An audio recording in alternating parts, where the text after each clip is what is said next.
สวัสดีครับมื้อนี้หมารวยพามาตามด่วนๆสำหรับแนวทางของหน้าทิศนะครับเพิ่นให้เข้าไทยคักๆเด้อพี่น้องเทิง06เทิง66นะครับก็สุดยอดจริงๆเอางวดนี้ตามต่อสำหรับแนวทางของหน้าทิศนะครับเลขเพื่อนบ้านเนาะลองไปติดตามว่าเพิ่นบ้านเพิ่นให้ตัวใดฝันแบบใดไปติดตามกันเลยครับ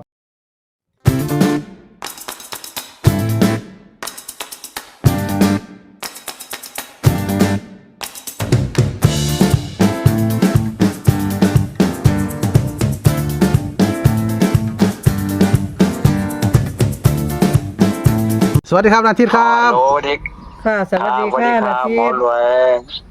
ครับ มันคือเสียงไวๆแถวบ่ได้นอนบ่ ที่สุดสกลนะครับ ก็เสียงเป็นตะบกไหว ว่ามันนั่นแหละ เอานะครับเขา ยืนหนีมาตะวัดแล้วมาตะวัดเห็นยังหลวงพ่อกันแล้วมานอนหลินอยู่บ้านนี่แหละ เขาทั้งบนทั้งล่างเนาะว่าน้องหน้าทิศเนาะ906ให้ต้องงวดเด้อเนี่ยแล้วก็66พร้อมนะแม่ตุ้ย นะครับมี2คลิปหนึงก็เป็นคลิปของไอ้ 3 คลิป 3คลิปอืม ลง3 คลิปเลยจำได้อยู่ ครับผม3คลิปเนาะแต่มันจะเลขตัวเก่าวนไปวนมาเนาะ ครับคลิปแรกก็906นี่แหละคลิป2ก็906นี่แหละ มาฟันเห็นโทรศัพท์นี่แหละคลิปที่ท้ายเมื่อวานนี่ ก็สิมีเพิ่มมาหาตัวเดียว 9065นี่แหละ ครับผม วนอยู่เลขตัวเก่านะ2-3คลิปกัน แม่น แม่วนตัวเลขตัวเก่านี่แหละ ครับก็สุดยอดนะครับ ก็ไปใช้มาใส่ดอกFC เพิ่นอยากสนับสนุนให้กำลังใจหน้าที่ติดต่อมาเด้อนะครับเบอร์โทรก็0616737278 Line ID 51715555นะครับหาครับตัว ค่ะเบอร์โทรแม่ตุ้ยกับ0650903848 ID ไลน์กับ194888เอเล็กเด้อค่ะสามารถติดต่อมาได้ผู้ใดอยากให้กำลังใจหน้าทิศเพิ่นจะได้ฟันให้กันแม่นคือเก่านะ เป็นได้หน้าที่ได้เป็นเลขไทยบ่เนี่ย บ่แล้วบ่ทันได้ขอเนาะ เด้คือขอซาเดี๋ยวสิอยากได้ไว้เด้อ เจ้าเจ้าก็บอกว่าขอเล่าเนาะแต่ว่า เล่ากันก็ได้ ก็แยก แยกนะ แม่นFC ก็ต้องแยกแยะได้ไทยก็คือไทยลาวก็คือลาวนะเข้าใจบ่บ่รวย ครับบางที่เฮาก็หลายอย่างเนาะไทยเฮาก็อยากให้ชัดเจนอยู่เด้อ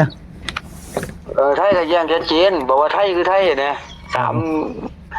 3คลิปก็คือไทยเบิดบ่ได้บอกว่าลาวจักเที่ย ครับผม อืม ผู้ใดมักนำหน้าที่ก็ซื้อลอตเตอรี่อยู่เลยเนาะ ครับ ครับ ก็จึงสิบ่ได้ว่าโอ้ยหลายคลิปว่าแม่นเด้เพราะเฮาอยากให้ชัดเจนเนาะไทยกับลาว แม่นมื้อนั้นก็หมอรวยบอกให้ลงตะเวะให้ลงจังหัวค่ำแน่โอตะกอนโดนๆแน่เพราะว่า FC จะได้ไปหาซื้อสลากได้ก็เลยลงให้นะ906นั่น แม่นครับเพราะว่าเลยขอต้อง กันนะ เลยขอไว้หน่อยเนาะ แม่ก็เลยขอไว้ในจักหน่อยนะแต่มื้อนี้ว่าเบิ่งเลขลาวพัฒนาซื้อดอกแรงเนาะตามลาวซื้อ ครับผม แต่กับฟันก็ว่าเพิ่นกันแหละแต่กับฟันว่าเจ้าของไปจับป่าไหมหมอรวยครับผม ก็เลยขอเป็นได้เล่าได้คำมื้อขึ้นเนี่ย แม่นขอได้เล่าแหละแต่ว่าในฝันนี่มันคือเฮาไปจับป่าไหม ครับผม ป่าหลายเด้จับได้นะจับได้ของเราป่านี่มีว่าใช่2คนว่ะมาลักเอาเฮาไหมศูนย์มาขนาดเลยหมอรวยเฮ้ยศูนย์เนี่ยเขาเนี่ยว่าเขาไปลักปลาของแม่ได้หลายดิไปเข้าไปตึกแหไปนี่เว้ยว่าเนี่ยทั้งปลาคอทั้งปลาดุกเต็มนะปลาทุดท้ายเขามาลักเอาแม่ผู้ชาย2 คนมาลักเอาเนี่ยเอาอยู่ในของไหม ปลาเสีย โอ้แม่นซิวบ่อยปลาเสียศูนย์ไงอุ้ยถามนี่ได้ดิขึ้นมาเลยนะศูนย์แห้งนะในฝันศูนย์มาขนาดเลยครับ ว่าขาได้จะขาคนนี้เลย ซื้อมาแท้เลยเด้อ คิดว่าศูนย์มาแทบ แม่คอยคิดว่าศูนย์มาแท้แล้วก็ศูนย์แห้งแม่คอยว่าคิดได้คอยจะขาถึงไม่ได้นะนี่ฝันว่าอย่างเงี้ยแตกแล้วศูนย์แห้งแม่โอ้เลย ชุดนี้แตกเลย นี่คือศูนย์อย่างเงี้ยแตกไหมถือว่าเขาฝันตัวนี้ว่ะแต่คอยตีไปเลขคอยตีไปตั้งได้ป่านอย่างนั้นเนาะ นี่แหละว่ามันยากกันตีนี่ล่ะ คอยมันง่ายคอยดูคอย ศูนย์นี่ ว่าจากมันปริศนานี่นะคอยเข้าใจว่า มันเป็นตัวเนาะ ศูนย์ต้องมีศูนย์เราเป็นตัวอย่างเนาะศูนย์ในผู้ชายกับ0662หั่นแหล้ว ว่าคอยคิดว่าปลามัน8 7นะปลาน้ำ7 น้ำ8เด้เห็นบ่ล่ะ จะป ลาเสียบ่มันก็ ก็ไม่ ศูนย์ ศูนย์ไม่ศูนย์ก็มาอีกมีบ่ใช่2คน อืม นะ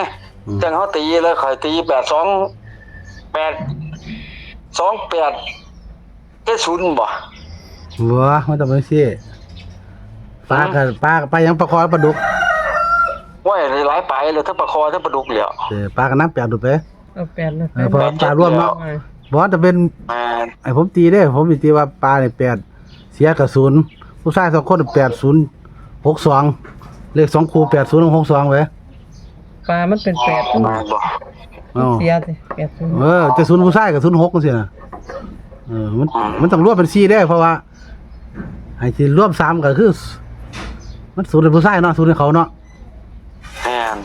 ก็ต้อง06นั่นแหละ062ผู้ชาย2คนปลากับ8ก็อยู่8ปลาเสียก็เป็น0ไหนคือกัน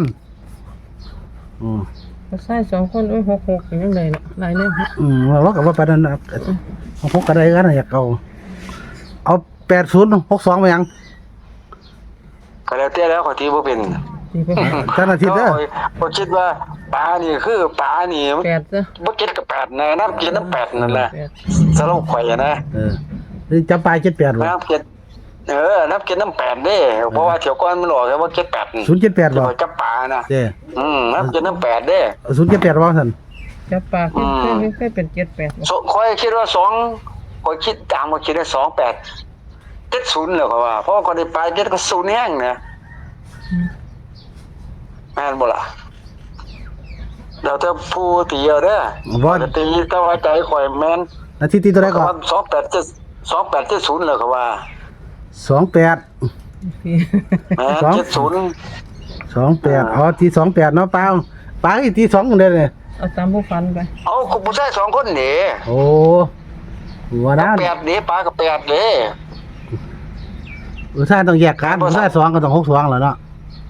ก็ต้องเป็นปลา แล้วแต่ ก็ต้องเป็นปลา80หรือยังจะว่าน่ะร่วมกันเป็น4ตัวนะ 7080นะก็เอาเบิ่งก็ได้เอา62คือหมอนไว้ว่าก็ได้62เอา8062เนาะ 8062ก็ได้เบิ่งเอา คิดว่า8062ก็ตีแล้วถ้าบ่ได้ตีได้นะ แต่กูฝันข่อยก็ตีข่อยก็ฝันข่อยบ่เคยตีอ่ะข่อยตียามใดข่อยว่าจะเก็บ8แล้วกันปลา ก็แม่นก็บ่ได้หามา78งามอยู่เฮ็ดได้78เนาะเอา78เนาะคันหมอรวยตี2คู่เด้อบ่ทันละบ่ตีหลายเด้อตี ครับผม 80น่ะเด้อ60น่ะเด้อ ครับ 62ซ้ำนี่เนาะนำบ่หลาย ครับ 80 60 62 ครับมันก็ฝันจังซั่นเนาะแล้วแต่ FC เพิ่นนี่ตีเอาซะแล้วผู้ตีเป็น แม่นเดี๋ยวมันเป็นเลขตีนยากจังหน่อยจังซี่ล่ะเลขตี มันก็นี่แหละครับมันให้พิจารณาผมแบบบ่เคยฝันเกี่ยวกับแบบนี้อะนะ ก็ศูนย์ต้องเป็นพระเอกเด้ศูนย์ต้องตัวอย่างนั่นล่ะศูนย์นี่มันต้องเป็นพระเอกศูนย์แห้งศูนย์สิฆ่าเขาได้นะ เพราะว่าศูนย์ ศูนย์นี่ศูนย์หยังตลอด ศูนย์นี่คาแม่นก็จะคาได้เลยแล้ว ไอ้ศูนย์ ขอมึงถิ่มไปนะพุ่นน่ะแม่ ไอ้ศูนย์ก็สิเป็นศูนย์ผู้ชายเนาะ06 06 02 80ก็ได้เพราะว่าปลาหายเนาะ70ก็ได้ แม่ กับศูนย์มากเนาะ แม่ ศูนย์เลยล่ะ นี่ศูนย์ตัวอย่างว่าไงโดด เพราะว่าละศูนย์ครับศูนย์ครับ แต่ศูนย์ผู้ชาย2คนน่ะนะก็มันก็เป็น62ก็ได้นะครับ อันอาทิตย์คิดว่าได้บัดนี้ไอ้วงตัวใด เอาข่อยมากถึงบ่ ข่อยก็มักเขามักตาใจนะข่อยก็มัก 7080นี่แหละ เอา70นำเนาะ 70บ่ได้ ก็ได้ก็บ่เป็นหยังมันตายแล้วนะวงตาเพิ่นบอก70 7080เนาะ ครับ นะครับเอาเลขตีโอดเอาเด้อพี่น้องมันหลาย แต่เลขเป็นตัวคือเก่าสุดกับใครเนาะ มันตีมันตียากนะ แม่น ข่อย ครับ คิดว่าตีกันได้ว่ะ เที่ยวนี้บ่ได้เป็น แม่มันฝันซ้ำนั่นแหละ ครับ แม่มันฝันได้บ่เทื่อนี้บ่ได้เป็นตัวนี่ อ้าวนาทีฝันว่าไปเฮ็ดหยังก็ เที่ยวนี้บ่ได้เป็นตัว วันแห จับปลาแล้ว วันแหเลยงุ้มปลา จับปลาเลยงมปลาแล้วงมใส่แต่ว่าได้หลายทั้งปลาดุกทั้งปลาเข็งแหม โอ้ ปลาดุก งมปมบ่ครับ ปลาเนื้อใส่แม่นบาดนี้ข่อยก็ใส่ ของไว้มันบ่ล่ะยันลูกของไว้เมื่อสิได้เต็มแล้วบัดนี้มีอยู่ไส้สองคนมาลักของข่อยไปนะไปเลยว่า ผมในฝันแนวศูนย์แบบว่าสิขามันได้ขามันก็คักเลยแต่มันนั่นหนีแล้วมาครับสิขาเขานะว่าเขามาลักปลาของนะครับนะครับกติกากันอาทิตย์ว่าเป็น8062ให้มาเลยมัก062แล้วเลข3ตัว0เป็นผู้ชาย2คนเนาะก็ตี78นำนาทีว่าฟ้าน้ำแดงมักเป็น78จับปลานาทีก็ว่ามัก70นำก็เลยเป็น8060 6270เนาะมักตัวใดก็ลองเอาเด้อนะส่วนนาทีให้วง80กับ70เนาะแม่นก็ตามนี้เด้อนะครับสำหรับนาทีสายด่วนเพิ่นบ้านเนาะไทยมือเนาะไทยเนาะครับของเลี้ยงก่อนไทยของมาเลี้ยงเนี่ยเล่าไปก่อนเล่าไปก่อนน่ะหมดแรงเด็กเล่าออกไปแม่นลงตำลาวตำลาวเนาะขอบคุณอาทิตย์หลายเด้อนะครับที่แบ่งปันในทางครับผมสวัสดีครับสวัสดีค่ะ